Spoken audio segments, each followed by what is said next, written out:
when I started Microsoft, I didn't think of it as all that risky. I mean, I was so excited about what we were doing. It's true I could have gone bankrupt, but I had a set of skills that were highly employable. And in fact, my parents were still willing to let me go back to Harvard and finish my education if I wanted to.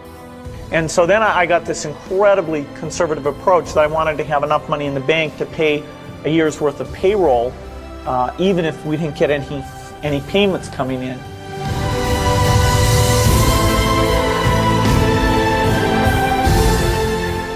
One of my biggest memories of Harvard came in January 1975 when I made a call from Courier House to a company in Albuquerque, New Mexico that had begun making the world's first personal computer.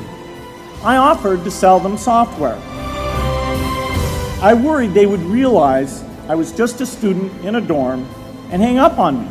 Instead, they said, "We're not quite ready.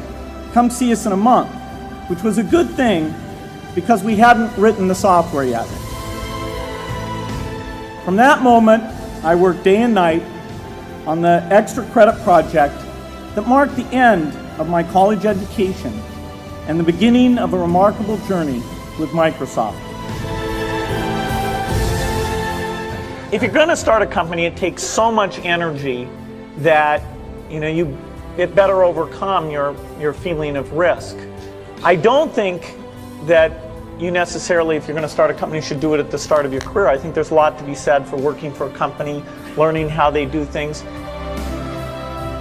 When people are first skeptical and they think, "Oh, this kid doesn't know anything," then when you show them you've really got a good product and you know something, they actually tend to go overboard and they think, "Whoa, they know a lot. Let's really do an incredible amount with these people." So our youth, at least in this country, was a huge asset for us once we reached a certain threshold. Those problems that come with starting a firm, you better think of those as part of the pleasure, part of the challenge that is part of the excitement.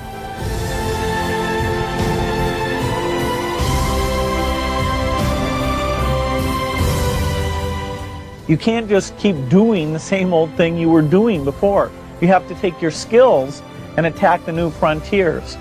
In the business of technology, you have to think about what are you missing? What is the research or customer feedback that you should be paying more attention to? And how do you keep that pace of innovation very, very high? How do you make sure you're hiring the very best people? And that kind of focus has helped drive us forward through all the milestones the company has had. You've got to enjoy what you do every day. And for me, that's working with very smart people. It's working on new problems. Every time we think, hey, we've had a little bit of success, we're pretty careful not to dwell on it too much because the bar gets raised. People's expectations of the products, we've always got customer feedback telling us the machines are too complicated, they're not natural enough. About 25% of the time that I'm out traveling around meeting with customers, Europe, Asia, and that sort of helps me think, okay, do we have the right priorities? What are people responding well to, and what would they like to see us do better?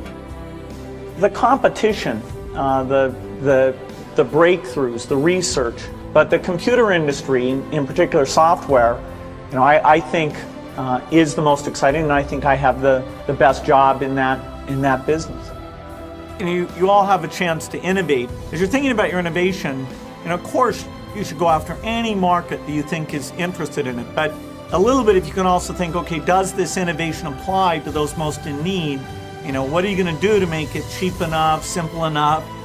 Figure out how to get it so it really, if possible, can extend out to the poorest. I wish I had learned more about that at a young age, and so you have an opportunity to do that.